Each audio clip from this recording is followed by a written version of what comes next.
face à la désastreuse situation, M. Maliou est mis en accusation. En effet, M. Maliou avait pour charge depuis le 22 septembre 1960 de faire de M. Jeune Chômeur et ses acolytes une génération gagnante. Mais, vu la montée de la perversion de son éducation, M. Jeune Chômeur demande réparation. Madame Sanchoa se porte témoin des faits. Demande pour M. Fonctionnaire le minimum de respect. Mesdames et messieurs, voici ouvert ce procès. Monsieur l'accusé, présentez-vous. Venez à la barre et restez debout. Vous êtes accusé de trahison et d'avoir vendu votre destin aux francs-maçons. Nous voulons d'autres explications sur le début de cette litigieuse situation. D'abord, jurez de dire la vérité, toute la vérité, avant de commencer à relater. Je jure de dire toute la vérité au nom de ma dignité. Je me nomme Ba Maliba, fils aîné de Modibo Keïta. Merci, monsieur l'accusé. Rejoignez votre place et attendez qu'on auditionne les plaignants, afin qu'ils prouvent les faits vous accablant. Maintenant, monsieur Jeune Chômeur.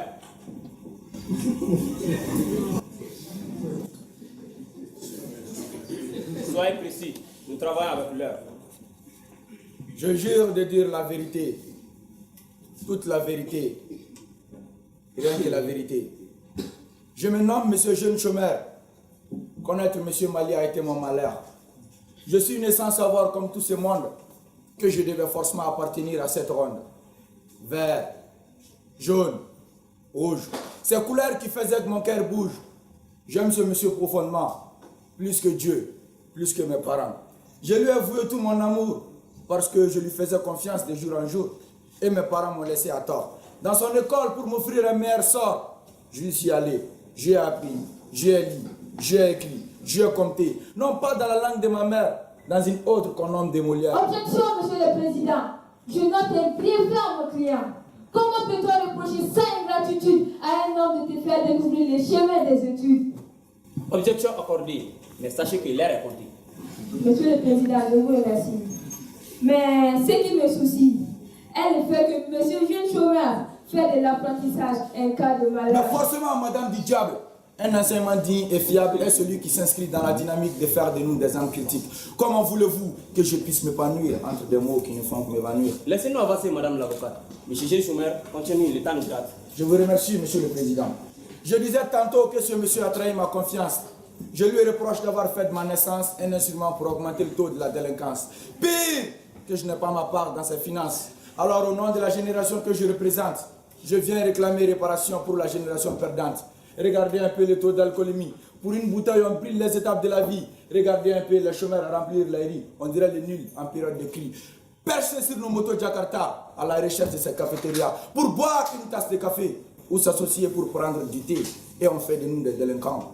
Et l'avenir se montre non convaincant. Je ne peux prouver plus que ces réels mots qui transmettent le code de nos actuels mots. Ne pouvant tout dire, monsieur le président, soyez juste. Je vous remercie. Merci, monsieur Jeune Chômeur. Oui. Mais comme sans preuve, la justice fait les horaires. Madame, sans choix, compte témoin. Soyez concise, madame. En temps, nous devons gagner. À la barre, madame.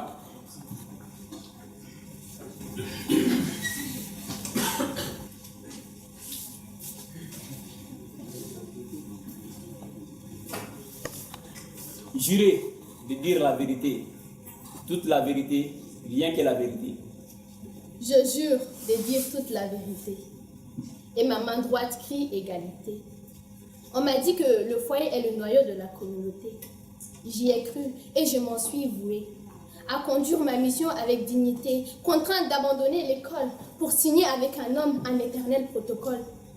Ne pouvant que rester à la maison, attendant que son mari a tort ou a raison, apporte de quoi subvenir à ce que nous mangeons.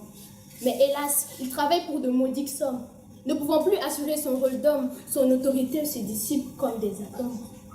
Obligé de faire face à la perte de son orgueil, il recourt à la corruption car travailler sous le soleil sans récompense entraîne des desseins pareils. Objection, monsieur le président, si toutefois elle peut m'être accordée. Objection accordée, veuillez étaler vos idées. Madame Sanchoa, êtes-vous victime ou témoin de ce supposé crime? Les malheurs de ces familles sont miens. Et je suis victime parce que témoin. Par ricochet des faits qu'on voit de loin, sans se donner la peine d'y poser un frein. Qui fait travailler un chef de famille doit par conséquent lui assurer la faucille. Qui lui permettra de couper le salaire? Qui lui rendra son honneur de père? J'ai vu de mes propres yeux Monsieur Mali, ici soucieux, faire grève au salaire des fonctionnaires sans nul autre commentaire. C'est une vérité que je n'ose taire. Monsieur le fonctionnaire s'endettait alors pour subvenir à son familial décor.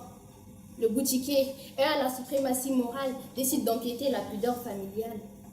Et la dame, pour couvrir les dettes de son mari, invitait le boutiquier dans le conjugal lit.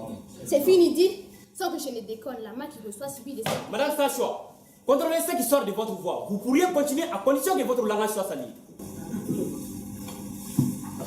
Excusez-moi, mes nobles de la cour. Ma pensée a chaviré, ma langue a suivi le cours. La femme ainsi infidèle pensait payer le prix de la pierre chandelle. Mais les enfants tous honteux cherchèrent les débouchés pour fuir les yeux. Objection, monsieur le président. Objection rejetée. Notez les griefs du président. Silence, sinon j'évacue la salle. Les moqueries se succèdent en fil et les filles sont décidées à la solution de l'exil. Cet exil qui s'explique non seulement par le fait que l'accusé ici présent n'assurait plus leur intérêt, mais aussi que monsieur jeune chômeur n'avait autre choix qu'embrasser la délinquance autour de l'honneur. Je n'accuse pas. Non, je donne des faits réels. C'est cette désillusion qui poussa sa fille au bordel. Non seulement aidée par les dérives démocratiques, j'ai vu nos filles faire fi des mœurs critiques. C'est la faute à qui? Si ce n'est monsieur Mali.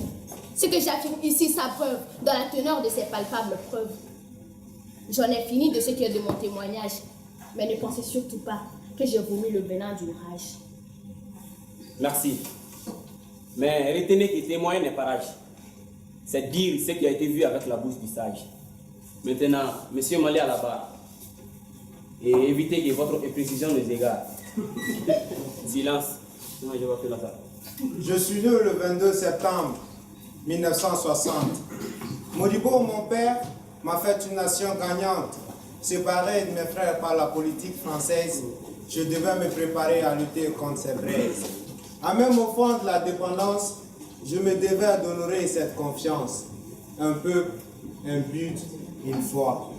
Des hommes différents soumis à une même loi. Quel est le sort de cette confiance si je n'avais songé à forger une défense? Je suis accusé à tort, malgré tout mon effort. Monsieur Mali, reconnaissez-vous les faits qu'on vous reproche? Sinon, qu'argumentez-vous à cette approche? Connaître monsieur Mali a été mon malheur, si vous ne vous estimez pas fauteur. Je ne serai être tenu pour coupable, car mon avocate détient des preuves capables de démentir ces faits qui m'encabrent, qu'elle viendra déposer sur votre table.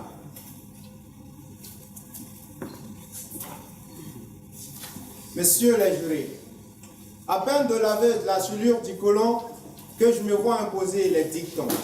Libéralisme économique ou politique, ou guerre démocratique contre le parti unique. Il fallait au nom du même dictat abandonner le franc malien pour le CFA. Ma tête ne partageait pas ces lois, mais mon ventre n'avait pas le choix. Et j'aime tous mes enfants, y compris ceux du Nord.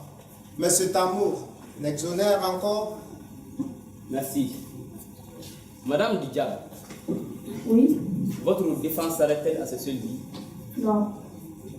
Mesdames et messieurs, mes nobles de la cour, parce que la fumée peut seule s'adresser à Dieu, que nos peines brûleront dans nos corps, expulseront les chaudes mains lacrymales de nos yeux, ne pouvant avouer aux cieux leur tort. Oui, mon client a fait ce qu'il pouvait pour garder cette confiance, mais comment réussir si son sort reste lié à la France? Ce commandement de l'autorité supérieure ne l'exonère-t-il pas de la responsabilité des fauteurs? Les programmes d'ajustement structurel, les choix des organes décisionnels, les dictats économiques, les APE, leur réduit à un vulgaire PPTE. Il est loin d'être sa reproche, mais c'est à quoi il s'accroche. Et c'est le fait que pour des raisons sécuritaires, qu'il se soit laissé faire. Est-il vraiment coupable? Comment devrait-il rester stable? Je ne demande pas votre clémence, car aux yeux de cette assistance, je pourrais enfin représenter le contour de cette réalité.